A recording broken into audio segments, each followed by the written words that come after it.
제가 건물을 하나 샀는데 옆집에서 어느 날 저한테 연락이 왔어요. 제가 갖고 있는 땅의 일부분이 자기 땅이라는 거예요. 이럴 때는 어떻게 하는 거예요? 조금 전에 전화 온 상담자는 낡은 건물을 하나 매입했고요. 어느 날 갑자기 옆집 땅 주인한테 전화가 걸려왔어요. 내 땅이 여기까지인데 1번지 당신 땅이 내 2번지 땅을 침범해서 지금 이렇게 사용 중이니 시정을 빨리 해라, 이런 전화를 받은 거죠. 아, 자기 땅 넘어왔다고 법정 대응하겠다고 하니까 걱정돼서 건물주가 전화한 거네요. 민법에서는 등기상 소유자 변동 없이 20년간 부동산을 점유하며 소유권을 가져올 수 있어요. 내 땅이 될 수 있는 거예요. 아니, 그게 말이 돼요? 내 거 완전 뺏기는 거네. 대박이죠. 제가 예시를 하나 보여드릴게요. 이 건물과 이 건물에 있는 여기는 누구의 땅일까요? 이 부분이요? 네. 여기 땅이죠. 네. 이 보이기에 이러지만 실은 여기는 경계상 이쪽 땅이에요. 아, 어떻게 돼요? 지금 이 신축 리모델링한 근생 건물에서 이 땅을 지금 점유하고 있는 거예요.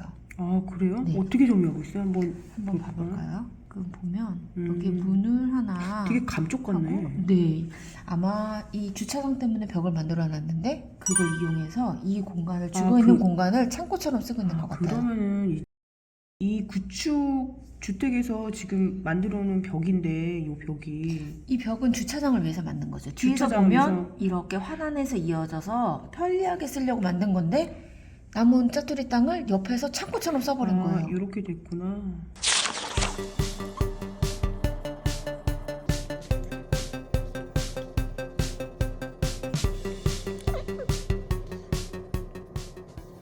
또 이렇게 할 수도 있어요. 여기 보면 집이 몇 개처럼 보여요. 2개? 3개?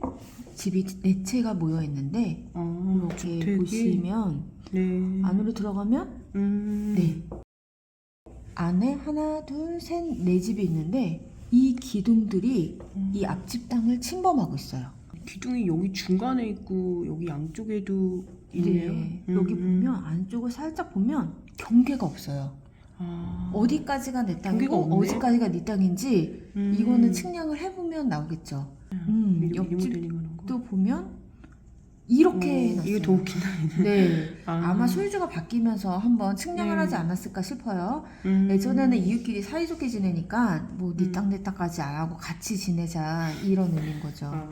되게 호술하네. 네, 지금은 여기는 리모델링을 하면서 이제 하고 있는데 나중에 이 집들이 지유인이 다 바뀌고 하게 되면 이 기둥에 대해서도 문제가 있겠죠. 후퇴해서 원래 네, 했어야 되나? 우리가 여기가 땅이 얼마나 비싸요.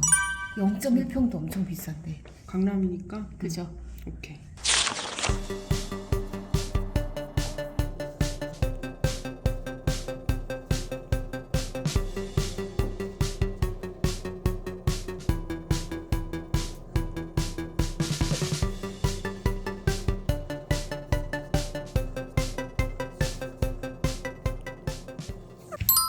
제가 재밌는 거 하나 보여드릴게요.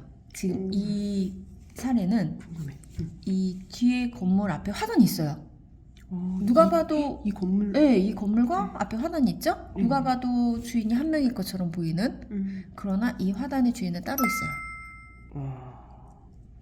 이 화단의 주인은 이 화단을 얼마를 받으려고 할까요?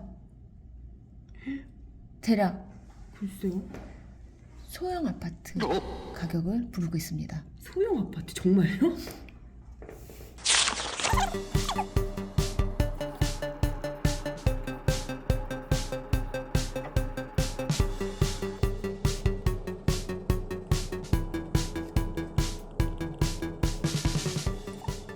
자, 새로운 사례를 얘기해 줄게요. 네. 지금 저 안에 건물이 하나 있어요.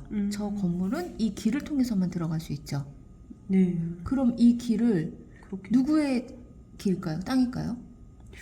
저거는 제가 봤을 때는 이쪽 건물 아니면 이쪽 건물주 아니면 뭐 나라 땅일 수도 땅인가? 있고. 네. 근데 저 안에 건물을 가려면 이 길을 꼭 이용해야만 돼요. 이렇게 막혀 있는 길을 뭐라고 하죠?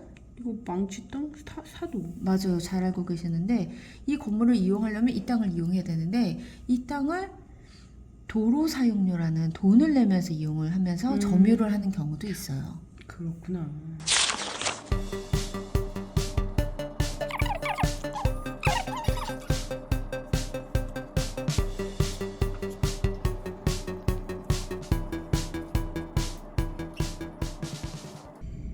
지금까지는 팀장님이 얘기한 재밌는 이제 사례들을 들어봤고요. 저 같은 경우는 좀 다른데 양쪽 땅이 서로의 땅을 침범한 사례예요. 그래서 이제 말하자면 1번지 땅이 이렇게 생겼는데 2번지 땅이 옆에 이렇게 붙어 있어요. 땅 모양이 네. 조금 특이하네요. 네, 좀 특이해요. 이 네. 땅이 굉장히 크고 네. 이 1번지 땅이 이제 낡은 건물을 사서 리모델링하고 중축을 동시에 진행을 이제 하고 있었고 거의 다 공사가 끝나갈 때쯤에 2번지 땅이 연락이 온 거예요. 네. 너가 지금 내 땅을 침범을 한 상태에서 그렇게 건축을 리모델링을 했으니 원 상태로 돌려달라 내 땅을. 아니면 돈을 내고 쓰던지 아니면 난 소송해야 되겠다. 그러니까 내가 어떻게 침범했지? 이쪽 2번지 말로는 1번지가 이제 레스토랑인데 주차장 이렇게 쓰고 있는데 여기까지 주차장을 다 쓰고 있는 거죠. 그래서 이게 어떻게 된 거지 해서 알아봤더니 서로가 침범한 건데 1번지만 이 땅을 침범한 게 아니라 네. 2번지가 벽을 이렇게 쳐고 자기 땅처럼 여기를 쓰고 있는 거예요.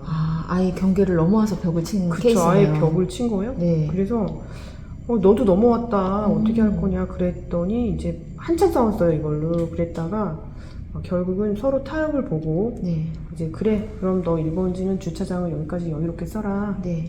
그리고 나는 여기를 그럼 화단으로 쓰고. 그래서 여기는 이제 카페 운영을 하는데 카페는 화단으로 쓰고 레스토랑은 여유있게 주차장으로 이제 그렇게 협의 보는데 좀 몇 달이 걸렸죠. 네. 그래서 이제 우리가 이제 오늘 이제 이렇게 알아본 이제 토지 경계점에 대한 쟁점은 토지라는 곳의 경계를 제대로 관리하지 않을 때 생기는 이제 문제인 거였고요. 맞습니다. 예. 그래도 이 케이스는 서로가 좀 목적의 필요에 의해서 타협이 잘 된 케이스네요. 누군가는 네, 되게 맞아요. 조금 갖고 있고 누군가는 필요 없는 땅을 침범했다면 맞아요. 이런 타협이 일어나진 않았을 네. 것 같고요. 이 경계선을 넘어와서 쓰고 있었는데 이게 되게 비슷한 면적이에요. 그러다 보니까 타협이 이 정도로 좀 된 거죠. 요즘 같은 계획도시나 신도시 같은 경우에는 이런 경우가 많지 않지만 구도시 쪽이 뭐 종로 쪽이나 을지로 이런 쪽 영동 하면 쪽도 그렇고 하죠. 네, 땅들이 다 붙어 있어서 네, 이제 그 측량이 이제 쉽지도 않을 뿐더러 많이들 이제 침범하는 사례들이 있는데 보통은 좀 잘 타협하는 게 제일 좋은 방법이긴 하죠. 그렇죠. 네. 분쟁하는 것보다는. 네.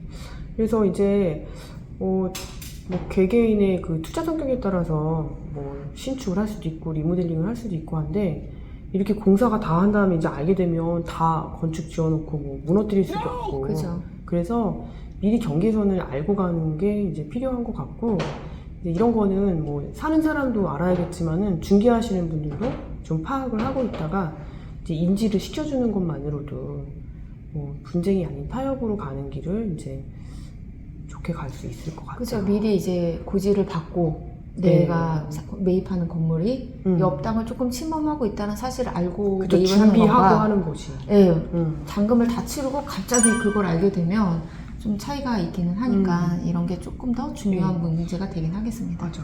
그래서 이 토지 경계를 내 땅 토지 경계 어디까지인지 알고 싶으면 우리가 이제 어디다가 알아봐야 되죠?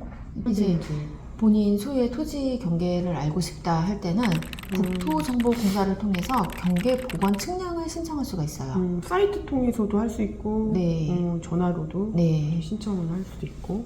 네. 기간은 보통 최소 2주 내외로 걸리고요. 예. 비용은 이제 면적이나 공시지가에 따라서 달라질 수 있습니다. 네, 또 신축이나 리모델링 계획이 있다면 건축사를 통해서 진행을 할 수도 있고요. 예. 네. 내 토지 경계가 이제 네. 누군가 침범을 했던가 내가 다른 사람의 토지를 침범했다면 당황하지 마시고 잘 타협하는 방법은 네. 이제 뭐 측량을 해보고 이제 옆에 땅 주인과 같이 타협을 하는 방법을 가장 추천드리면서요. 네, 다음에 또 다른 사례로 만나도록 하죠. 안녕.